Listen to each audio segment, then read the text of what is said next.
thanks all for coming to tonight's Theology at Manning. We have Danny McClure as our speaker. He's a medieval historian by trade. He holds a Bachelor of Arts with first class honours from Sydney University while he was at the notorious St John's College.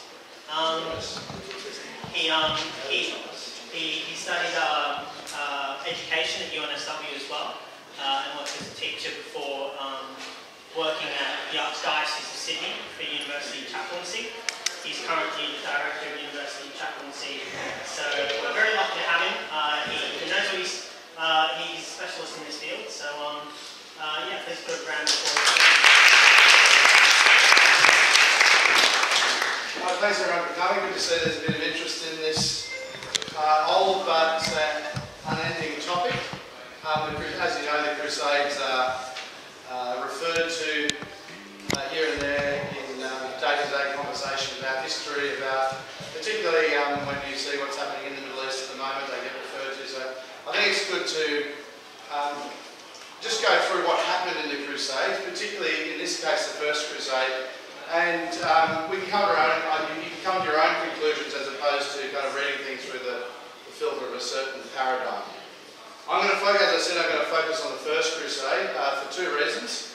The first being, if I did all the Crusades, then we'll be going for a long time, and you just can't do them all in one. Though if you want to ask me questions you have at the end about a specific crusade, I don't feel I can answer them. It's a big topic, but I don't feel I can answer all your questions. But more importantly, the First Crusade sets the scene. So if you want to know why something happened, or what was the original idea, or what's the impetus for something, then have a look at the first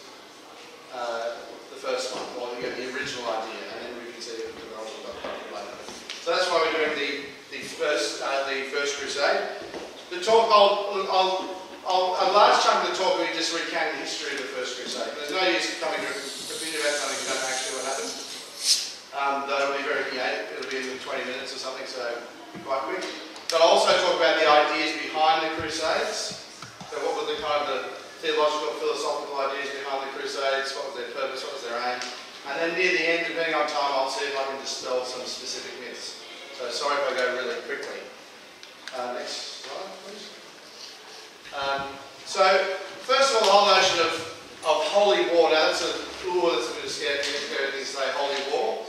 In other words, violence within the context of religion, particularly Christianity. So where does it sit? Well, Christianity is a pacifist religion, pretty much. So it does not preach spreading religion by violent means. It doesn't mean there haven't been individual instances where Christians have done this. It is on the whole quite rare in history. Christ himself told St. Peter, if you recall, those who live by the sword die by the sword. But at the same time, Christ never rebukes soldiers for being soldiers. Particularly when he tells soldiers to be content with their wages, particularly Roman soldiers, when he talks to the centurion whose daughter he looked after, he doesn't tell you, his advice is that we'll give up soldiering. So we also have that element as well. But the church over time has thought about these questions, just as Christianity has on a whole number of things. It has thought about the questions about violence and religion. And the major figure who came up with a kind of a more detailed conversation and theory about violence and Christianity was St. Augustine, who was 6th century father of the church, you would call him, one of the last fathers of the church, and he's a great mind continually referred to. Because as Christians, and particularly as Catholics, we don't believe that it's just you're going to read the Bible and okay, let's pick up this quote and that quote and we'll go off and do things. It's a constant reflection upon those texts in light of the teachings of the church and the tradition that's handed on. So that's kind of a bit of the paradigm. And Augustine refers to violence out of necessity, to protect others, to protect true things, so the truth. In a way, I'll explain a bit later, and as chastisement. When he talks about chastisement, he talks about a parent smacking a child or a parent protecting a child. And his fundamental line is, in the Christian view, all violence is aimed towards peace, so restoring order. So the notion is that you only use violence when something is wrong and all you've got left to do is bring it back into line. I hope that makes sense to you. You have the medieval view, with the Crusades happened in the Middle Ages. This is the period after St. Augustine. And there's a lot of warfare in that period. But I'll give you a little aside just to give you a good paradigm. Who knows what the most violent, bloodthirsty period in history ever was? World War II? Yeah, 20th century. So you guys were all born in the most violent and bloodthirsty period in the history of the world. So, the term medieval is often referred to as this violent, bloodthirsty era, but it's nothing compared to the destruction of the 20th century. And that's why, in a way, we have such a strong aversion to violence and warfare, because we are children of kind of the worst wars that ever happened. So the medieval view, in a sense, that, well, they're constantly trying to deal with how to protect themselves from invading Saracens, invading Vikings, the strong and powerful noble who decides he wants to take somebody's land. So there's violence in this world, a lot more than we have today, because it's a very different world, different society.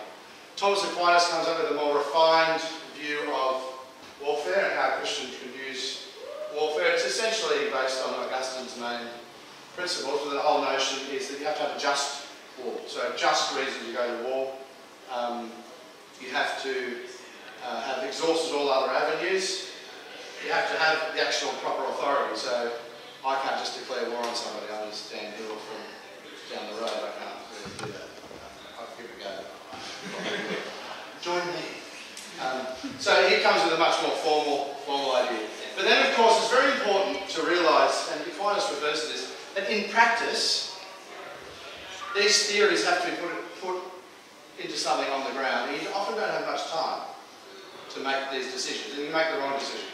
But I'll give you an example. This is a thought experiment. If you're somebody who's invading your house and is threatening your family or your brothers and sisters with violence, do you sit and spend a few hundred years working out the theory of just violence, or do you defend yourself?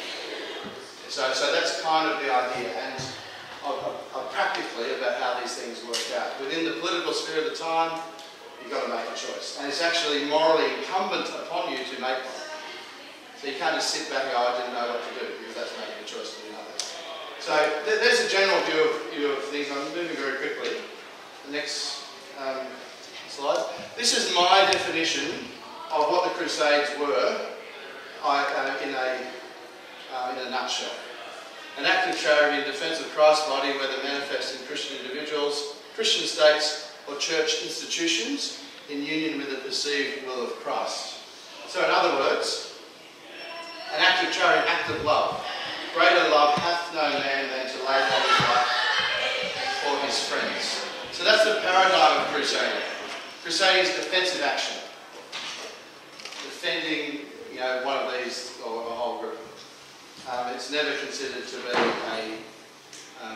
an expansionist or aggressive action that's uncalled for. Next slide. Okay, so there's a little overview. Let's get into the history of it. The Crusades basically were Christianity against certain Islamic groups, one stage or another. We're going to 624 AD when Islam begins, here in Medina, and as it's described, Muhammad has some visions that he starts a new religion based around his local tribesmen in the desert, and he wins a couple of battles and takes control over the local area. And over a very quick period of time, his empire and the empire of those who came after him expands. And next slide, we can see from 624 to 670 AD, the green is the expansion of Islam. And to be very perfectly honest, they weren't expanding by hugging people, it was war. Okay, so you have all this area here around the Mediterranean, which was Christian. It was under the control of either certain Christian states or the Byzantine Empire, which is based in Constantinople. Slowly but surely it's being taken by a new and very violent group of people at that time. Next slide. So the expansion continues. The whole of North Africa, right into Spain, is conquered and under the control of Islam. And the final battle before they never get any further for a long time is the Battle of Tours in 732 AD. So right in the middle of southern France is the Islamic expansion. Next slide. Now, I'll explain what Manzikert is, but what we see is the Byzantine Empire getting very, very weak and constantly under attack. They used to have all this part of the Mediterranean. And the Battle of Manzikert is when the Byzantine army is finally decimated to the point where they have no way of defending themselves at all, and that Constantinople is threatened. So after the Battle of Manzikert, you can see that this continual push to take Constantinople, which is finally taken in the 15th century. Next slide. Now this is a bit of a joke, it's a bit of hypothesis, but I think it's fairly accurate. And I'll put this out at the very beginning. This is the map of the Mediterranean without the Crusades. It's completely under Islamic control. Now some of you might have a problem with that. That's fine, but it's the fact. That's pretty much what would have happened one way or the other if there was no Christian defence of itself. Next slide, please. Okay, so some preemptors to the Crusades. I won't read them all off to you, but we have some actual events that happen. So 638, Jerusalem itself is conquered, and that sends a bit of a shockwave throughout Europe. And at some period after that, the actual church, the actual Holy Sepulchre, so what was considered to be the tomb of Christ, is completely destroyed. So the actual cave is chipped away by the Islamic ruler of Jerusalem at the time, and the Crusaders actually refer to this in some of their documents when they finally go on crusade. You have the movement to retake Spain, which is happening pretty much as soon as the Moors, which are the Muslims who conquer Spain, are called. That's happening from 732, so this has been going on for a while. We have a rising pilgrimage to the Holy Land in Europe. So Europe goes through this turmoil after the fall of the Roman Empire, where who knows who's in charge of what, and there's Vikings, and there's Goths, and there's Ostrogoths. I won't go through that. You might remember that from history at school. If not, look it up. Slowly but surely, pretty much through the presence of Christianity, Europe stabilises itself. It becomes aware of who it is. There's kingdom, the kingdom of France, the Kingdom of England, etc., etc. They start emerging as a civilization, and during that time you start seeing a lot of pilgrims going to the Holy Land. So what they're doing is they're experiencing oppression, violence in the Holy Land. We have in 846 Saracens, which was another kind of medieval term for Muslim soldiers. They actually sack St. Peter's Basilica in Rome. They conquer parts of Italy. They conquer Sicily. And at that time, there's this whole notion, well, if you're defending against these invaders, that you're doing something worthwhile for your fellow man. It's actually a Christian thing to do if you're a soldier, if you're a trained soldier, actually defend these places and these people who live there. And then there's beginning to be, and there's a papal, which is the Pope-sponsored reconquest of Sicily. So we know we'll take this back to defend ourselves and take back what is ours. And I call everybody to support this. Then we have the East-West Schism. Now that's got nothing to do with Islam, so to speak, but we have the very sad moment in 1054 where the Eastern Church, based around Constantinople, and the Western Church, based around Rome, split. And they come back and join back together a couple hundred times between then and now, but it's never solidified. So, and this is a very sad moment. It has something to do with the First Crusade as well. And then here we go, those two things I referred to as well. Next slide. Okay, so let's get into what actually happened here. In 1095, the Pope preaches a sermon at a place called Clermont, and he calls for all the soldiers, the people of Europe, to take up arms to defend the church in Jerusalem and reconquer Jerusalem. And this isn't kind of a moment where the Pope falls out of bed and comes up with a new idea. I think I've explained kind of this constant expansion and aggression and information coming from that place in Palestine called Jerusalem and the holy place of the pilgrims. You have the Emperor of Constantinople actually formally a number of times writing to the Pope for help. And we also have the movement in Spain to reconquer parts of Spain from Islam. So there's kind of a movement in Europe saying, okay, we're finally able to respond to this. We've got ourselves together. The crops aren't failing. We're very keen to do something finally to defend ourselves and to defend our friends in Byzantium. There's also, through here, peace and truth from God, three orders of ecclesiastical liberty. There's some theological developments at the time about pacifism, of all things. So the idea is, what is the vocation of a soldier who's a Christian? Or defend the innocent. And you shouldn't be fighting on certain days of the year, for instance. It's the peace and truth of God.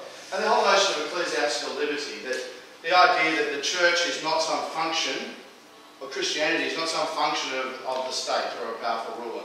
It actually sits above that. And therefore those Christians who are oppressed should not be under the control of Muslim oppressors, or the lands in which were originally Christian should not be just left, okay, well we lost that, let's go back to our playing cards or something. But we can actually make an effort to liberate those places. Next slide.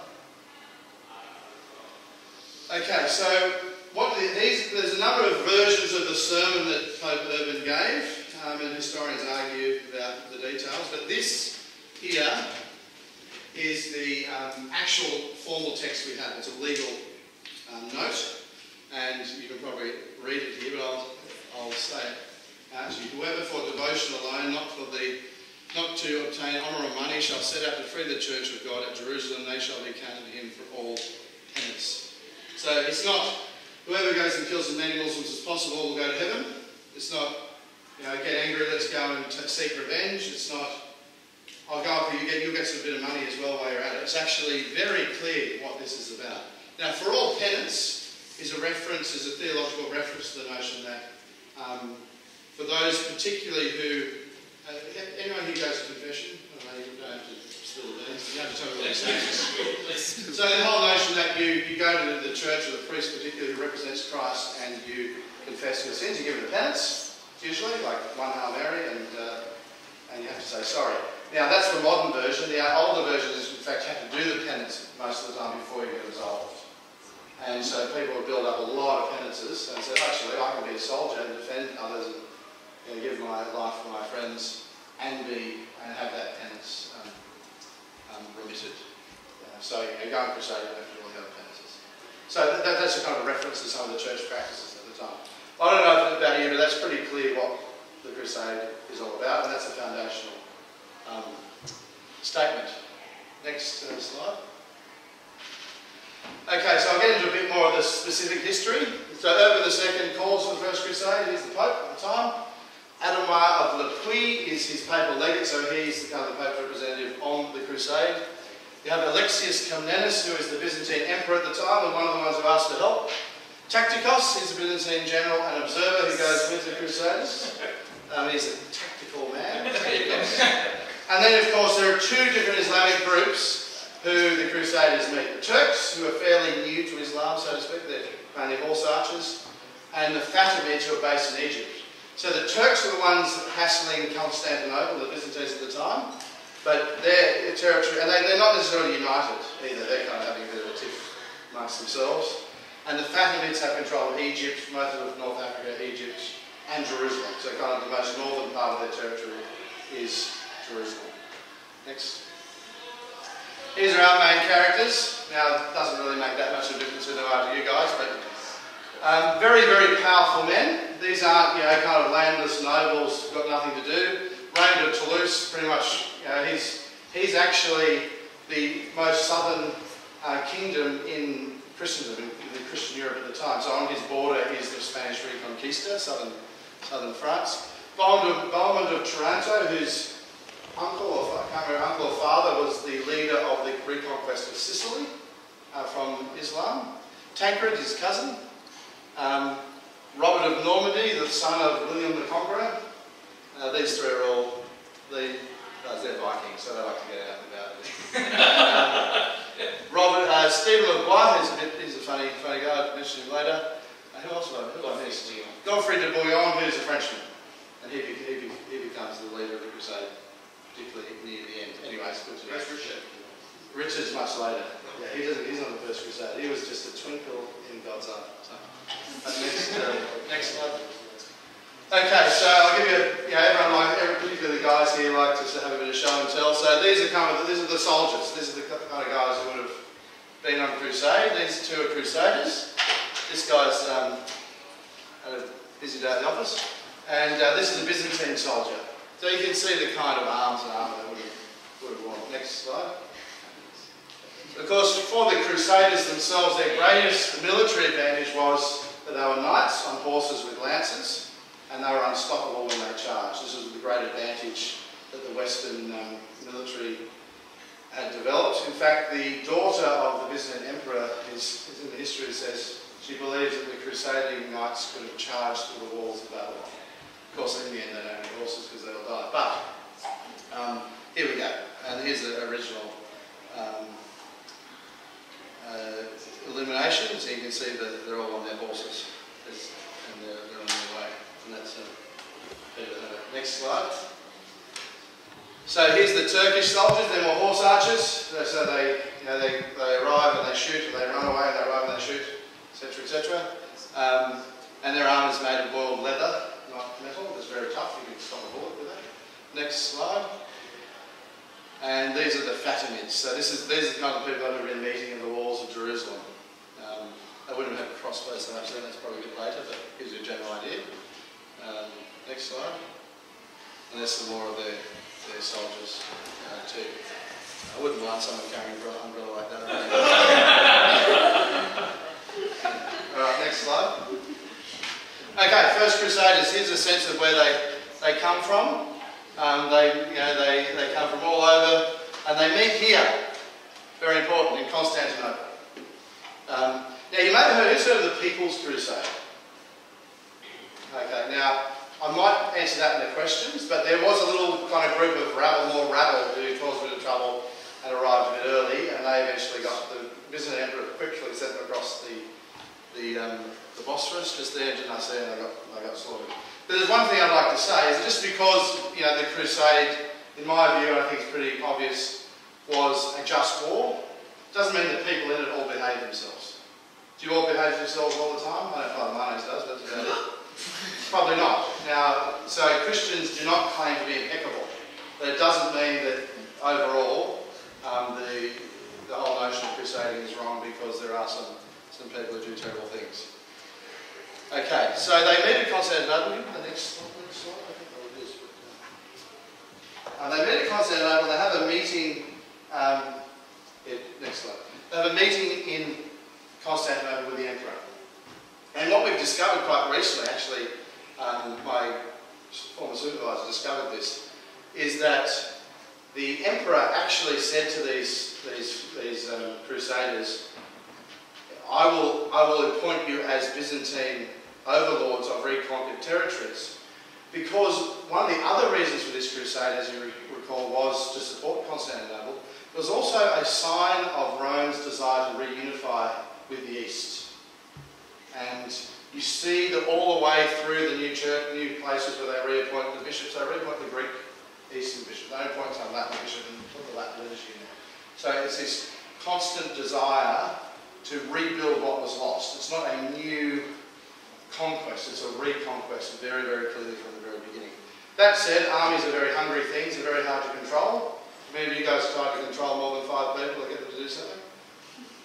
Imagine 50,000. So you want to get them out of Constantinople pretty quickly before they start, stealing everyone's crops. So they come up with an agreement. The emperor will send some troops to support them at some stage, but at least he'll get them across to Nicaea, and they can begin the crusade, so to speak. And that's what happens. They conquer Nicaea. The Crusaders conquer Nicaea. And that's, if you ever go to a Catholic Mass, we recite the Nicene Creed, so that's where that creed was actually composed all those 1,000 years ago. The interesting thing that happened there as a sign of the politics of any group of people is that the Crusaders needed to pay for their food and their drink and their existence in this place in the middle of nowhere. Wanted to sack the city. Now, who knows what sacking a city entails? Yeah? Well, it's like taking all the stuff, Yeah. pillaging, taking control. Yeah. And it sounds very barbaric, and it kind of is, I suppose. Like someone saying my house will be happy about it. But it's actually a very, very formal system of warfare in this period. It's not just, let me in, I'm going to steal your stuff. You come to a city and you surround the city and say, I'm going to attack you. What would you like to do? Would you like to defend yourself, which is your right? But no, I can't control what happens when we break into this city. Or would you like to surrender under these terms? And part of the terms would be, I finance the pay of my soldiers, I get to feed my soldiers, etc., etc. So this is more formal than it seems as presented. But what happens is at night time the Nicaeans surrender to the Byzantines, not to the Crusaders. So it causes a little bit of enmity between the two. But it's, they make up. So after Nicaea, the next big city is Antioch. So heading to Antioch is a huge, huge city. On the way they are attacked by the Turkish horse archers, and the Crusaders are split into 2 wings. There's not many Byzantines with them at the moment. And to defend themselves in the open, they pitched their tents so the horse archers couldn't get in. So they protect one flank, they defend themselves from another, until the other wing of the crusading army comes and defeats the horse archers. So then they're free to besiege Antioch. Next slide. Okay, Antioch's a big deal. I'm sorry I can go on and on, but we'll get there. Antioch's a huge city. It takes them a long time to conquer this city. They surround it. They besiege it for a number of years.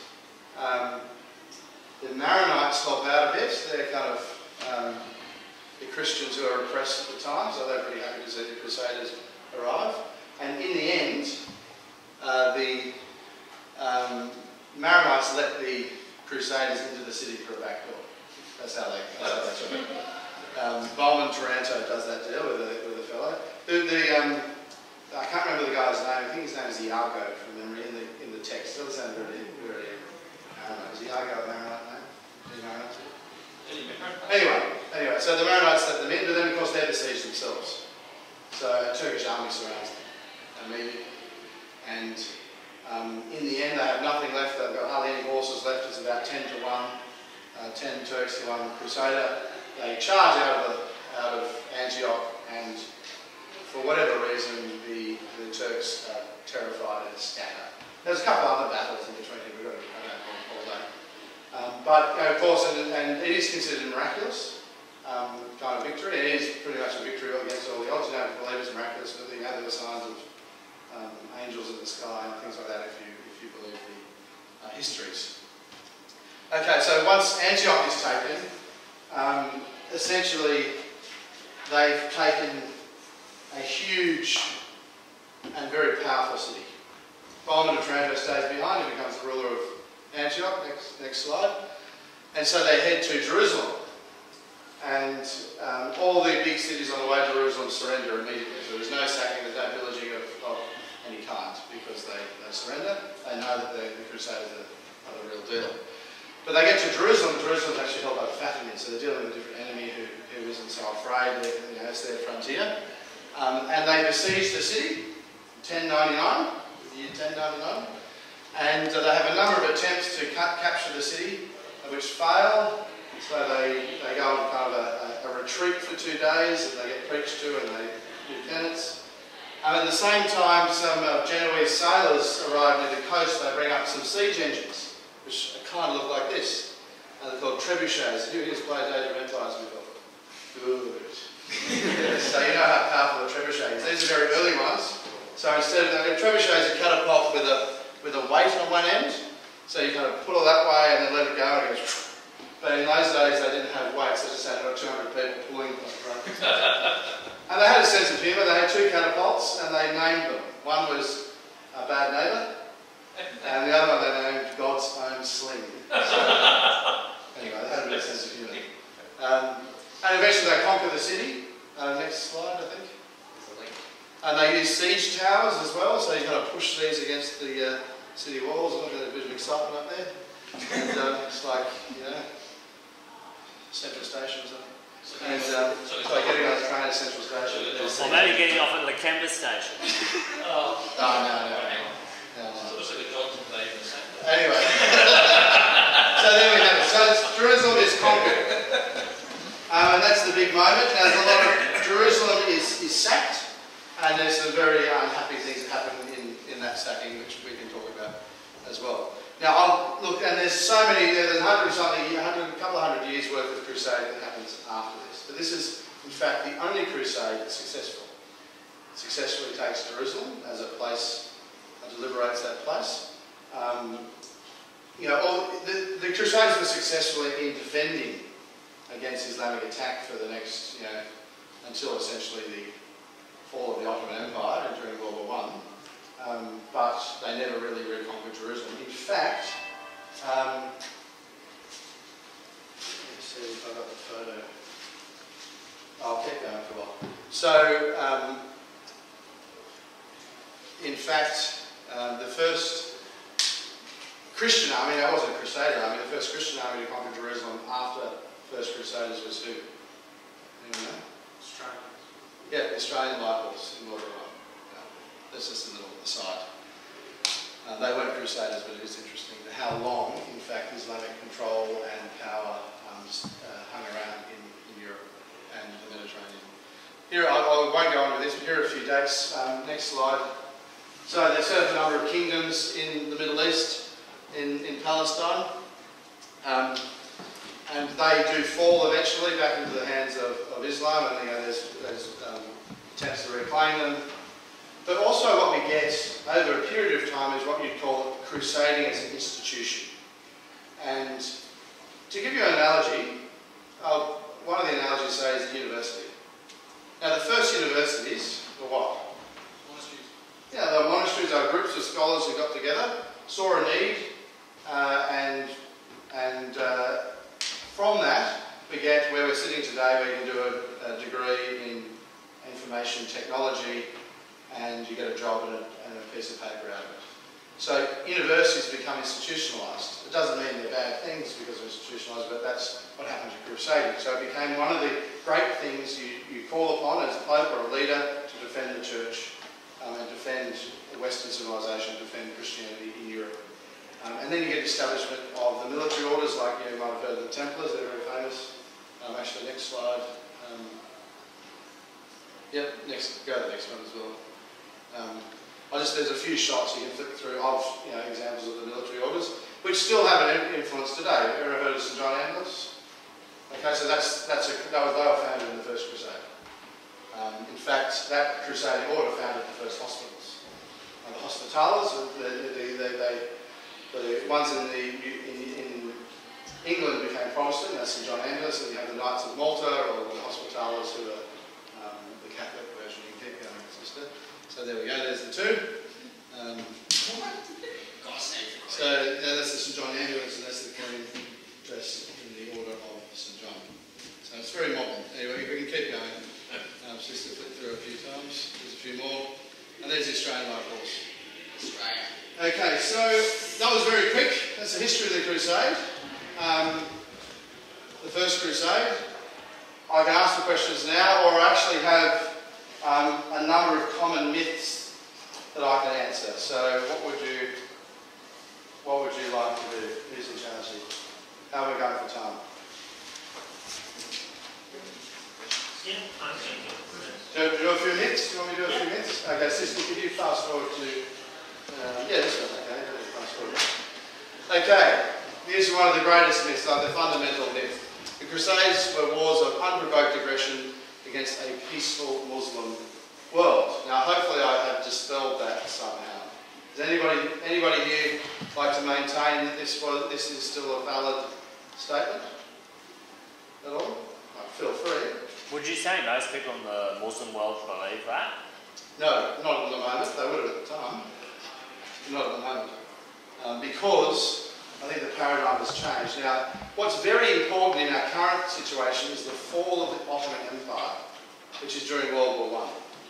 So up until that period, the Islam was an enormously powerful, economically awesome civilization based around the Ottoman Empire, which is kind of the result of Islamic conquest over hundreds of years, which was constantly harrying Europe. So if you go to the paradigm, you go to these paradigms these days of privilege.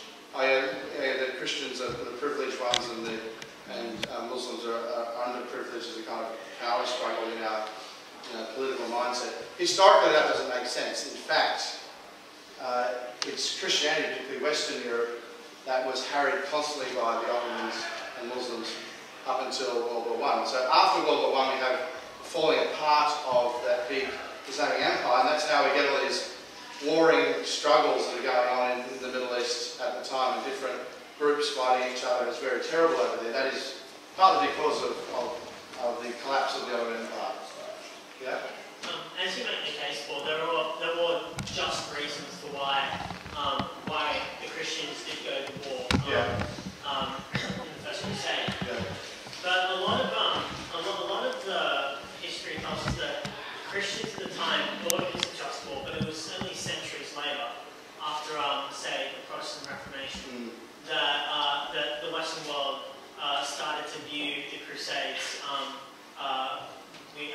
as a bad thing. And the commentary around that's about the idea of papal authority. Is that So in fact, up until probably the last 40 years, the Crusades have relatively speaking been considered to be a great thing.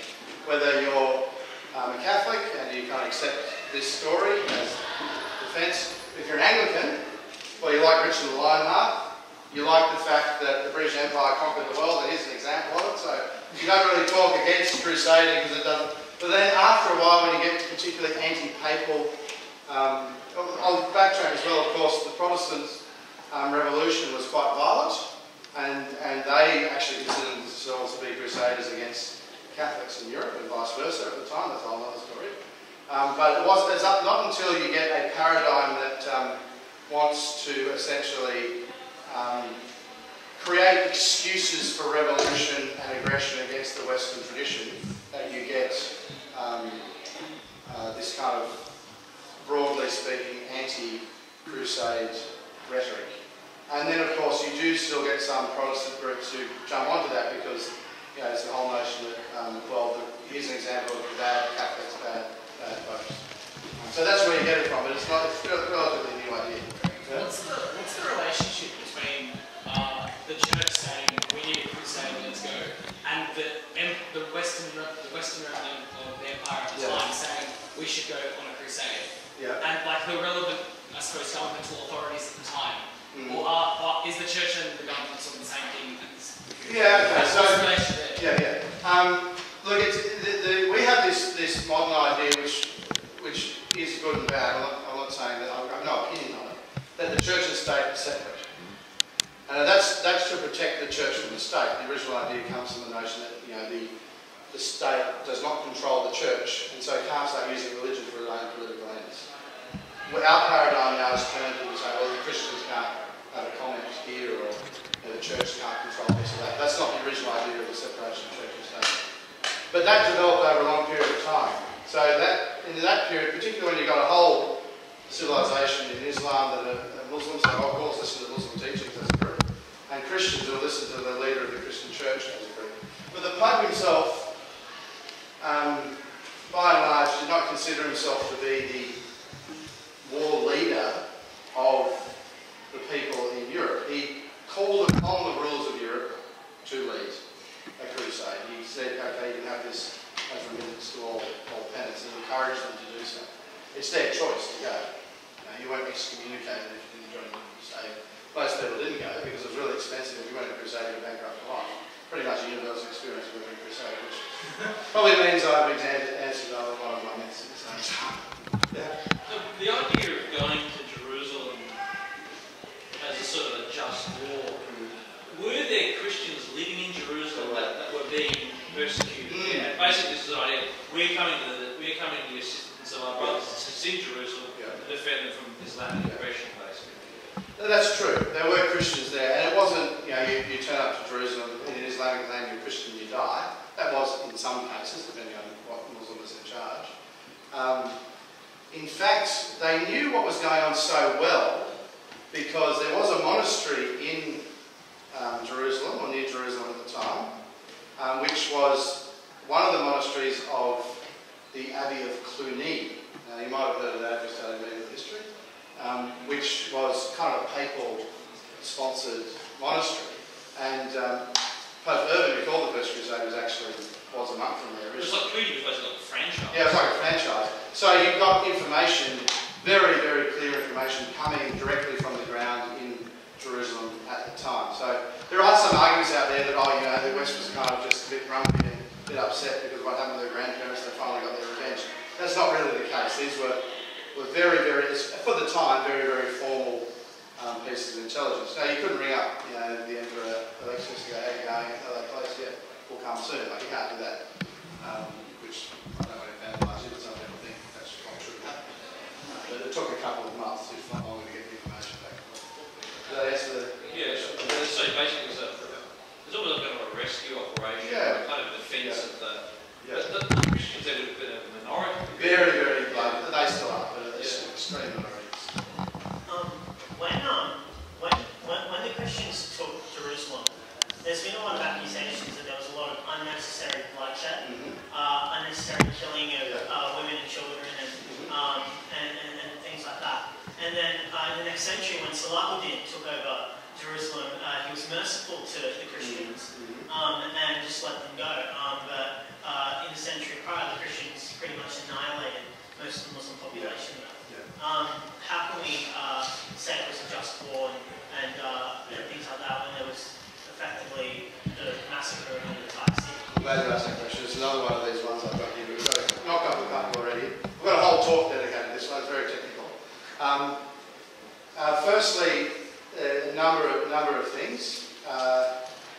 Salahuddin wasn't as merciful as he's made out to be. That's one of the answers.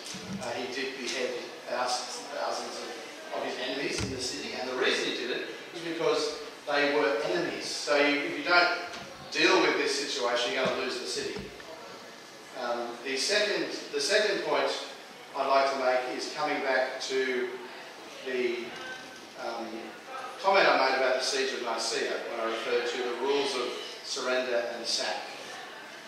So the Crusaders did go into Jerusalem, and they did run wild, and they did do a lot of killing in Jerusalem, and it's deplorable. It doesn't mean that therefore the Crusades were a bad thing.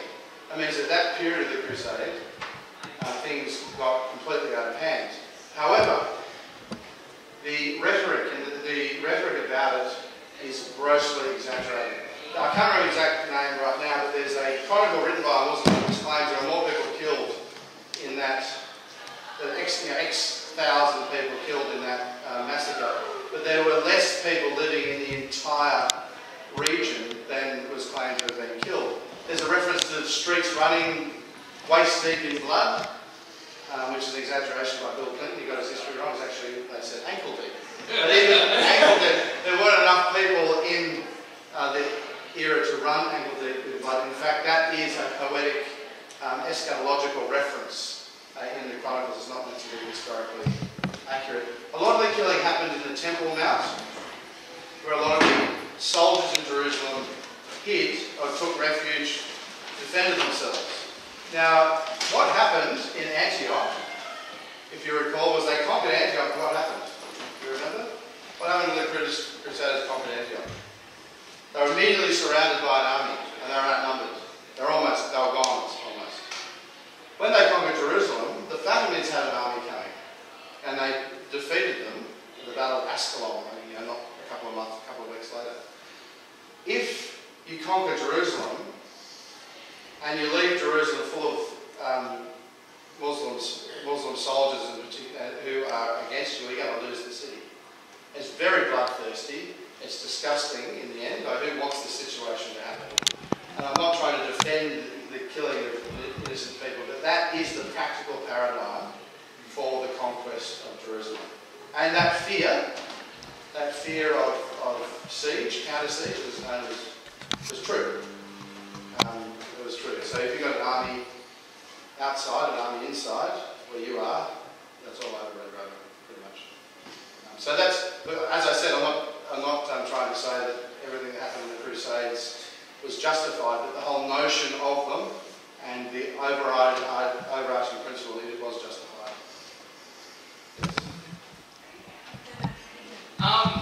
We talked about the Crusades a lot, but just before the Crusades, over 1 million Jews were killed by Christians in relation to the Pope.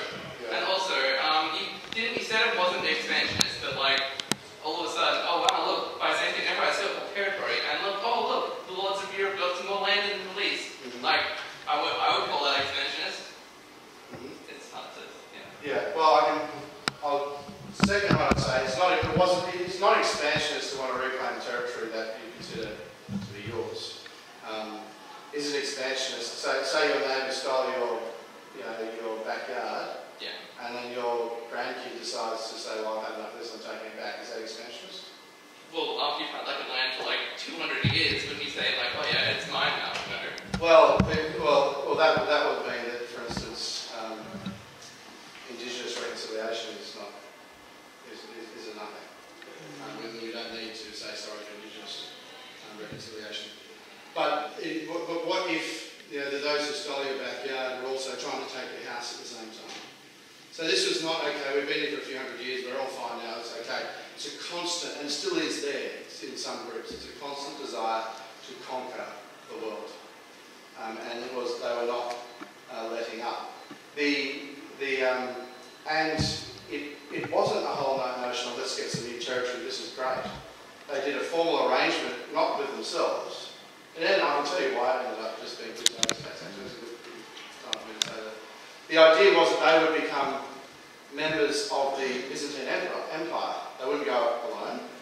At the siege of Antioch, Stephen of Blois got so frightened when they were besieged that he climbed over the walls and ran away. And he met the army of the Byzantine Emperor, who finally just scraped together enough money to get another army together. He told the Emperor, it's all lost, we're going to go and turn around. If you lose this army, Constantinople's lost, so he went back. And of course, that meant that the Crusaders were all by themselves. They were expecting to be very formally re-establishing things, but that didn't happen. By the way, just as a joke, Stephen of Blois went back home, and then the news came that they conquered Jerusalem, so his wife sent him back. And he died on the way. Don't upset your wife. Look, I just have to disagree with you that there's some kind of time frame on this kind of thing, where you, as a people, as a political or religious political entity, can take some land off people who very clearly have ruled it for thousands of years, particularly considering the Byzantines were the heir of the Roman Empire. But in the end, that's how things work. So we don't consider Palestine to be some kind of stolen Byzantine land right now. We're not trying to reconquer it for the Byzantine Empire. Things have changed over time, and that's true. I accept that as well. But it's just a matter of coming up with an idea. Now, as for the Jewish comment, specifically, I don't really know exactly what you're referring to. But there was widespread anti-Semitism in parts of Europe during the Middle Ages. That's true, and that's not defensible. We don't need to start pretending as Catholics or Christians that everything we did is all fine and done anything wrong. Some of it was, promoted by very high-ranking church officials, but particularly the First Crusade, when you had that rabble, remember I referred to the People's Crusade? It's kind of a group who got a bit too excited early on.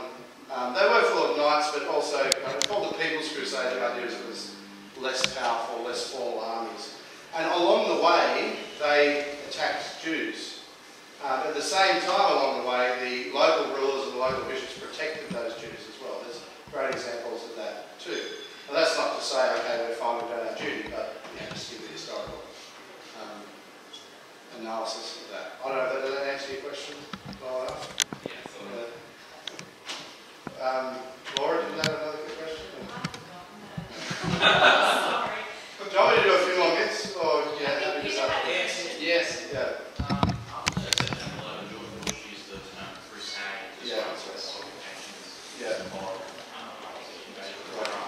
I think another kind of common belief is that September 11 was a reaction against the Crusaders. Could you comment on that and maybe just consider whether or not the US invasion of Iraq is a crusade? Okay, well, I'll comment on that. I'm going to help you on my training. But all historians like modern history and modern events and stuff. All in all, I think the use of the term crusade by him is it's not the formal Christian, Catholic, medieval sense of what a crusade is. It's kind of a common term we have now. Like, you go, oh, you're on crusade against, the doors closing too quickly on the trains or something. I mean, you use that kind of term. It's just like a passionate, metaphorical. It's an idiom. It's a passionate. It's a reference to a passionate person with a cause. His reference to the crusade, Crusades, and I don't think it's entirely unjust, but probably not particularly apt or smart. But that's his choice, really. There were elements of the fact that we are defending ourselves against Islamic expansion of that kind. Whether he was right or wrong, whether invading Afghanistan or Iraq was a good idea, doesn't necessarily flow from the fact that he wanted to defend us. What was the other question? Yes, so, and Islam is like particularly kind of jihadist Islamic movements, references to crusades and how they're responding to them. Well, they can believe what they like, they might be. But the original reality is what I showed you on those maps of expansion of Islam and the conquest of lands held by people who had no interest whatsoever in being ruled by Islamic law. So, it's a tit for tat, you can't avoid that in life, really. But, yes, I can do one more myth, or you want to? I'll finish then. One more myth. Want another myth? Let me see what I'm on. This is a good one. I think I've answered that one, simply saying that you didn't go on crusade to make money. You lost money. Everybody lost money on crusade. Most of them were bankrupt, came home, went to debtor's prison, and they're like lords of Europe. Now, this is what happened. You didn't make money on crusade. It's a charity. I can't say much more than that. Here's one. The Crusaders wanted to convert Muslims to Christianity. The answer is no. There's not a single reference in any crusading document or history, whether Muslim or Christian, that refers to Crusaders wanting to convert Muslims to Christianity. That was not the aim. It was not the aim. But the aim was to reconquer and defend Christians. Now, might have been some Muslims who became Christian, there were. But there's no kind of forced conversion of any kind that's ever been heard of. They did have, as I referred to, the People's Crusade tried to do that to the Jews, which is unfortunate. But that's a whole different story. There's no reference to that at all in the Crusades. One last question, then we'll finish. Well, I think it was in the early year 2000 that St. Paul John Paul II made a public official apology on behalf of the Church for all the transgressions of the Christians throughout the history, right? Was Crusade part of this apology? Yes, and what specifically did he apologise for? He apologised for the atrocities of Crusaders on the Crusade. That's what he apologised for. You can read the text. He never apologised for the Crusades themselves because there was no reason to apologise for them. They were entirely justified. But of course, I think it was very good of him, and I think it's a great thing as kind of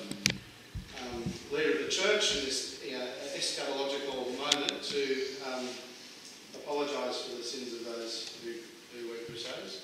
So yes, he apologised for the actions of Crusaders, but not for the Crusades themselves. Any other questions? We'll finish it.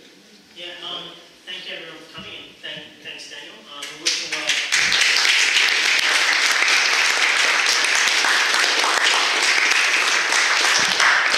We wish you well on this PhD on medieval studies.